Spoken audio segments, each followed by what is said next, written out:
We've got a Smith & Wesson Model 19 357 Magnum nickel, and we're going to shoot it.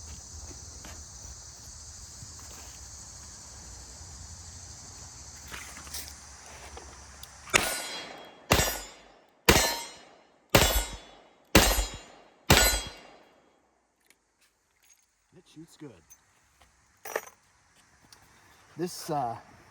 Those were 357 Magnums. We're going to throttle it back a little bit now with some 38s. This was previously a good friend of mine's gun. He gave it to me for a very good deal. I almost feel guilty, but I really appreciate it. But when he first showed it to me, I thought it was a 66, Smith & Wesson Model 66. And actually, it is not stainless steel, it's nickel. The Smith & Wesson Model 19 was also produced in the nickel configuration. Let's shoot this a little more.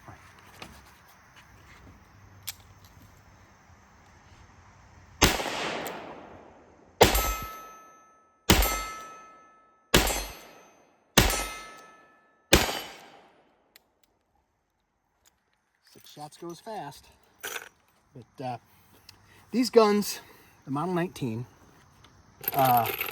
came out in 1957.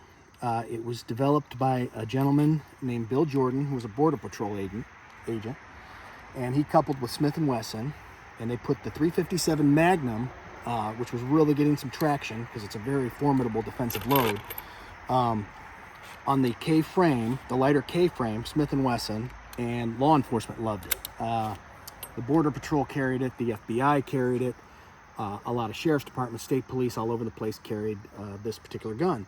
And then later, this Smith & Wesson Model 66 was produced, basically the same gun on the K-frame again, but that was in stainless steel. And that actually was carried by the Indiana State Police for many years, and it was carried by the, that's what I started when I was a new deputy, the sheriff's department I worked for here. We carried them for 2 or 3 years before we went to the semi-autos. So it's had quite a following in law enforcement.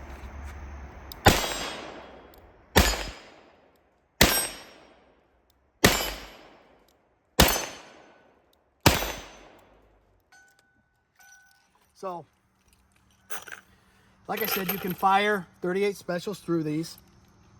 There were some complaints that there were some durability issues with these, because it is on the lighter K-frame, and it's likely there were some cracked frames and stuff like that.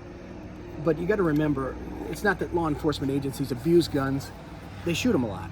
Especially, if you're with a larger agency with a bigger budget, you may be shooting this quarterly, 200 or 300 rounds through it each time you qualify.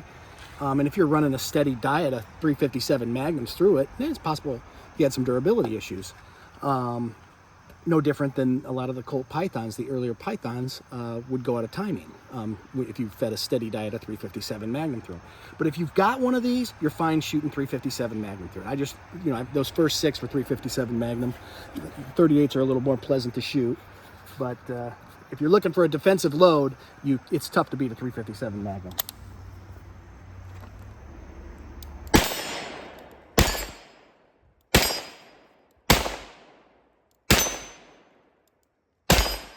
Now, I didn't even know there was a nickel Model 19. And I was talking to my friends at Badger Creek and asked, how many of them were there? And they said, kind of a general rule of thumb with Smith & Wesson, if they're gonna produce one of their guns in the nickel configuration, it's usually about 10%. So I know there were about 500,000 Model 19s produced. 10%, there was probably about 50,000 of these nickels produced. So if I'm wrong, comment below and let me know.